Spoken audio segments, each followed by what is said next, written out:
really an oxymoron. We're going to get to two other rookies we haven't talked about after a quick word from Game Time. We've all been there, logging on, waiting on tickets while your app just spins in circles.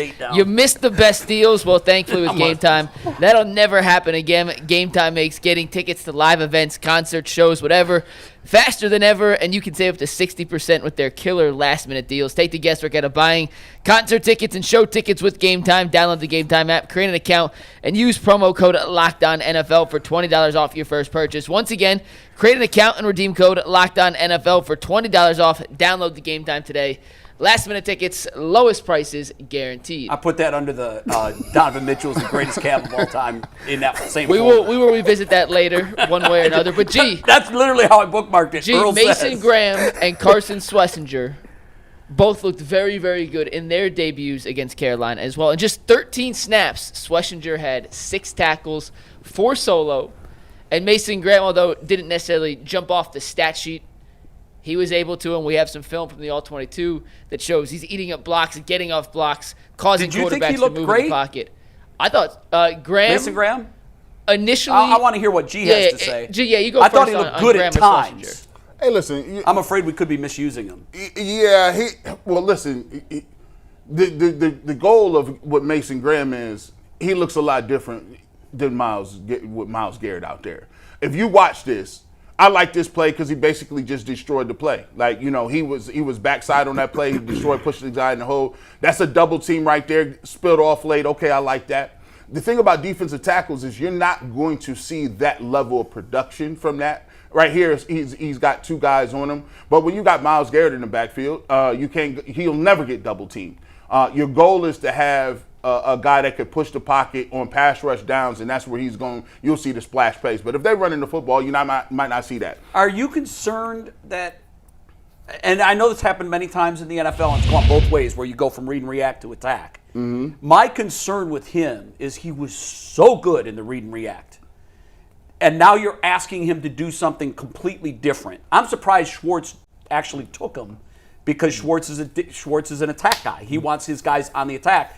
The thing that I thought was his superpower at Michigan was his ability to stand up and just almost like a linebacker playing on the ball. Yeah. And I'm not saying he can't adjust. I did see some positive things. Mm-hmm. I did. I thought he moves well. I thought his reaction was good for the most part. He was such a good read and react guy. So what you're seeing is they play this 2-gap system where he'll move laterally, right? And then he has this crazy quickness inside the tackles and inside the guards where he can arm over a move. Or there were times when you watched Ohio State tape, they just couldn't. He was just too quick. Couldn't handle him. They could not handle him. It wasn't the power that was pushing him back. It was like the quickness in short direction and redirect. His claws is like a running back. I think it's, how when a good running back gets the ball and his first instinct isn't always to hit the hole. His first instinct is to smell and see where the hole is and then go. And he was to me, he was the defensive equivalent of that, especially against Ohio State. Yeah. Ohio State has basically 2 first-round running backs, okay? They couldn't do anything against their run game. He was a big reason for it. It's an adjustment period because it's a different skill set. So when you 2-gapping, this is crazy. You're actually reading not the guy over you. You're reading the guy next to him. Right. So if I'm over the 3 technique, I'm looking at the center and I'm looking at the tackle, and they'll tell me where the football is going to go. And then I can take my step, and I may need to redirect and get in the backfield. But that's where he was great at, his instincts and his quickness off his redirect. Isn't most of it, though, assignment-oriented, where at Michigan it wasn't? At Michigan he was almost like a free safety, where he was reading what the offense was doing and then making his own decision in real time.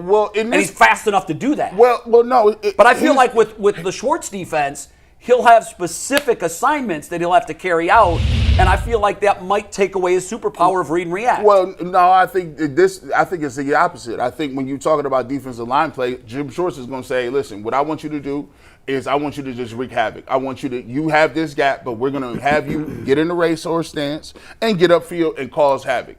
Now, to a lot of people, That's a lot less responsibility. I don't have to worry about getting reached or cut off. Or I got this A-gap responsibility and I can't get cut off backside because it'll hit here. Or I can't get reached and double team. I can't get pushed to the linebacker. Those are the things he had to worry about in Michigan. Can we play some of his, do we have some of his Michigan tape?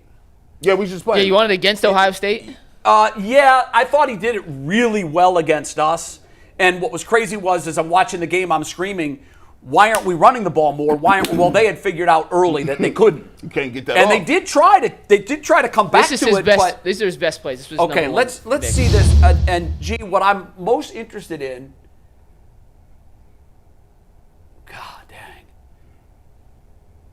See, he has that gap. He just beat the guy. Bama. That's just absolute. He has that gap. So he right here, right there, hands. Ooh. Now he crossed over the center's face and made the play, but he has a gap responsibility. He's just see right there. He's almost like a linebacker. Like he's like standing up, saying, "Which way are you going to go? I've got you." The arm over move, right? They try to double team him. He splits a good job of splits a double team. He's doing a lot of good things on a lot of different things. Right here, he's just faster. Ohio State tape. He's just faster than him. He has that gap. He moved inside. He's just faster, quicker. That's a really good play because they try to block back on him. He uses his hands to get a guy off of him. See, that's a nice move. Quick hands, quick feet. If you look at it right now, though, like I seen him warming up before the Carolina game. That's a great play. He looked like he lost a few pounds. He looks a lot quicker on his feet. He's lost 10 pounds. Yeah, he looks quicker on his feet than what he was. But I go back to last year when Andrew Berry drafted Mike Hall Jr., and he talked about how they were revitalizing how they were using their interior pass rushers. They wanted guys that were quick enough and strong enough to be able to create pressure and collapse the pocket. Which is important. Right. And I feel like now here it is, back-to-back years, you've drafted two guys that can do the same thing. I thought he played well. In fact, if you go and you look at the first series, Alex Wright made 2 plays. And to me, I thought both of those plays were set up by hit. Yeah, I thought so too. By Mason Graham. And that's what you want to do. And that's what you want to do in those situations. It's more like a team, isn't it, G? Where like it doesn't matter which one of us get to it. Yeah. One of us has to get to it, and if you get to it because of my play, cool. We win. We all win together. That's the chaos that you create. And if you collapse the pocket from the inside, that's where the quarterback can't step up, right? Myles Garrett runs the hoops is better than any other defensive end, but there's a lot of times you can step up because there's no pressure in the pocket. Now you see when you step up, there's guys that are pushing the pocket. What grade would you give him for Friday? I gave him a B-. Okay. I mean, there's some things he could, but here's the thing: you're not gonna see the best of Mason Graham until you get the whole D-line. Yeah. And they start bringing in waves. And then you get a guy that's as twitchy as Mike Hall next to him where you can't do certain things. Now, I thought Carson Schwesinger. I give him an A. 49 was all over the field. All over the football field. I couldn't believe how active he was. I mean, 13 snaps, by the you see those stats? He had half the tackles. 13 He was snaps. in on half the tackles on the plays that he was on the field. I said it. He's going to be in the top. Do we have tape of him or no? Oh, yeah, we got the tape from Sean, by the way. I thought, like, and I don't want to be the king of the there we go. Go ahead. prisoner of the moment. No, don't say it. Go ahead and say it. But here's what I was thinking as I'm watching. Are your knees moving, Jay? No, it's twitchy. It's twitchy. But here's what I'm going to say, okay? Now, and I don't say this after 13 snaps. Yeah. You can't make this assessment. Yeah. But I will say this. To me, he feels like a guy that we're going to be seeing for 10 years playing at a Pro Bowl level. And we hearken back to what a brilliant – this has the potential to be the best Andrew Berry draft pick yet. Which is ironic because JOK and he's 13 plays. JOK was a similar style linebacker drafted exactly in the second round. Exactly right. Watching Schwesinger, and I'm curious if you picked up on this. It would have been a lot of fun to see him and JOK play together in that linebacker. But you know what's messed up is because if they would have had those JOK, they wouldn't have drafted a linebacker. No, they wouldn't. And the funny part about it is, we talk a lot about Andrew Berry. It was easy for AB to go back in his notes like, okay, I know what to do with this. Yes. I know what to do with this. I know what to look for. I know exactly what I want. And when we talk about reading and reacting, this man was just reading and reacting all damn night. And he's so quick. He quick. Like I thought that his football IQ, before you can be a great linebacker, you have to be smart between the ears. Ray Lewis told me once, everybody thinks it's this muscle. It's this muscle. Mm-hmm. And I'm like, well, yeah, but you can't use this muscle or you can't use this muscle unless this muscle is active. Man, So that one's more important. He goes, you have to know where the ball's going. And he said, I've watched athletes, gifted athletes at Miami. He gave me a couple examples of guys at Miami that were really, really gifted as he was, but they couldn't follow the flow. When the ball was like, Ray had this knack for knowing where the ball was going next before it left the quarterback's hand, whether it was a pass or run, which side. And I said, how? Like, what keys are you looking for? He said, I don't know, man. It's like asking Ted Williams, how are you such a great hitter? I don't know. I just know what I see, and I know how to react to it. When you talk, and he would. I'm not. Please don't mistake me. I'm not saying he's going to be the next Ray Lewis. What I'm saying was, and G, I'd love to get your thoughts on this. I think that his mental and his guess or his feel for the game is his superpower. And the reason it took so long for UCLA to figure it out is because he's probably not as gifted as the other guys physically, but up here and in here, and that's where linebackers are built, I think he's off the charts. Late bloomers are devastating. Why? Because when it clicks for them, they already are mature, they're already older, and when it clicks for them and they've seen it on film and the game starts to make sense, when you're a walk-on, you're not even getting no reps like that. Like, you know what I'm saying? But once you start to play, the light bulb comes on. And I think he's like is he a chemical engineer or bioengineer or something? I think bioengineer wasn't I'll look it up. Bioengineer? Yeah. I think it was bio. But the thing that people get is God-given ability is the instincts to know where the ball is. When you add on top of that layer your ability to then break down field and tendencies, that's another thing. And then the last thing is, do you have the God-given physical ability to actually diagnose what you see and then have the ability to get there? You got to get there. He got all three of them. And the thing that he does that I like so much is he's not running around you. He can run through you. He can run over you. He's good in pass coverage. He got good feet. He don't take.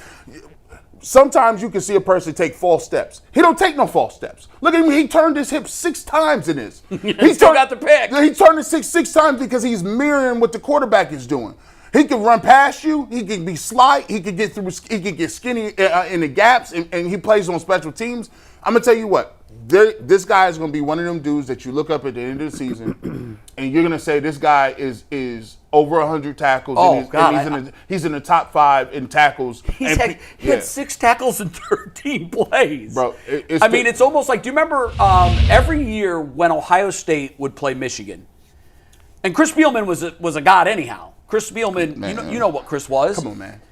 He was every single Michigan game, unless my memory is off, Chris Spielman would have 20 tackles. The dude was on a Wheaties. At high school. On a Wheaties box for Maslin in high school. In high school. But the reason I bring Chris Spielman up, and again, I'm not making that comparison yet. Spielman's bad. But when you play that position and you have that nose for the ball and that kind of instinct, you could get double-digit tackles every game. He's played 13 plays. He has 6 tackles. He knows where the ball's going. And that to me is, and he's a rookie in his first, and I love the interview that he gave after the game. He actually said he was excited to get out there, and he knew that the game was going to be faster because everybody told him it's going to be faster. But he said, I already made that adjustment in practice. Like, it was faster in practice, and I've made that adjustment. So in a matter of months, in working out here and there, mini camps, rookie mini camp, and now training camp, he's already said, oh yeah, it's faster, but that's behind me. I figured that out. I've got it now. This man, please stay healthy. That's it. Please stay healthy because this is going to be a guy who is all around the football. Yeah, and once everything get assembled, you'll start to see it. That's the thing that I look at. If the Cleveland Browns are going to overachieve this year, it'll be because the accumulate. That's why I'm kind of salty at the Martin Emerson injury, because I thought Martin Emerson was having a real good camp. I thought he was comeback focused. His new number looked different. I'm like, okay, and he got injured. I was kind of salty about that. But if the Browns are going to overachieve, and what I mean by overachieve, believe in it.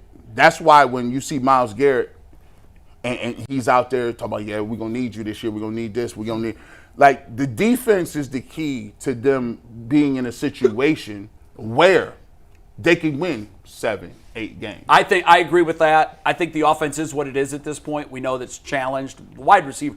I think at some point it's unfair to these quarterbacks because at some point, guys, it's going to be our ones against their ones. You're right. And that's not going to end well. Yeah. That's not going to end well. We've seen what it looks like to have a deficient wide receiver room. This wide receiver room is an embarrassment.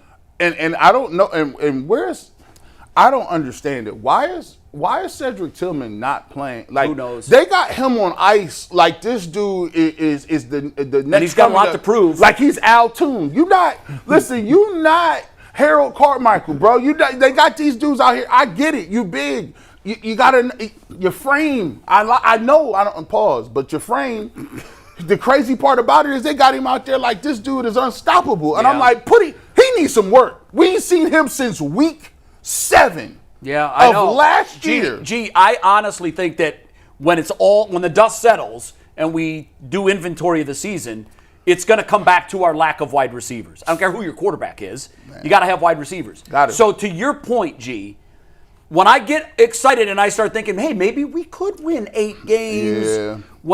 The way I get to that space is if the defense reverts back to what it was 2 years ago. Mm-hmm. Schwesinger is the player we think he's going to be. And we get play out of the middle. Mike Hall continues his progression. I gotta see and Mike Hall Mason Graham becomes. So if that happens, G, Alex and Wright our defense starts our defense starts squeezing teams, that's when I'm able to get myself to maybe we could win 8 games.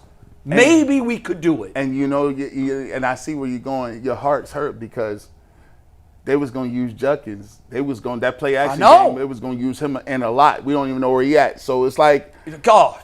See, but then I'd be saying maybe we could make the playoffs. Right. Then maybe we could win 10 games. Yeah. Because I do think we're going to be a run-first team. And yes. I think, and listen, that's why I was disappointed that we saw 2 carries out of Dylan Sampson. out of Samuel. We got Ford is what? Ford is. We don't need to look at him. He's an all-pro. We don't need to look at him. Sampson, I think he could be a really good running back. Is Marshall the undrafted rookie out of Appalachian State? Yes, yes. And he looked okay to me. Yeah, I like what I saw from him. I mean, like him. He wasn't, he's not fleet of foot.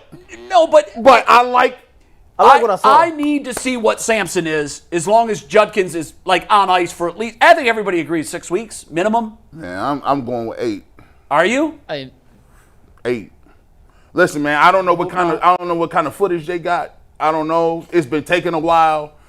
I don't think there's footage we would have seen.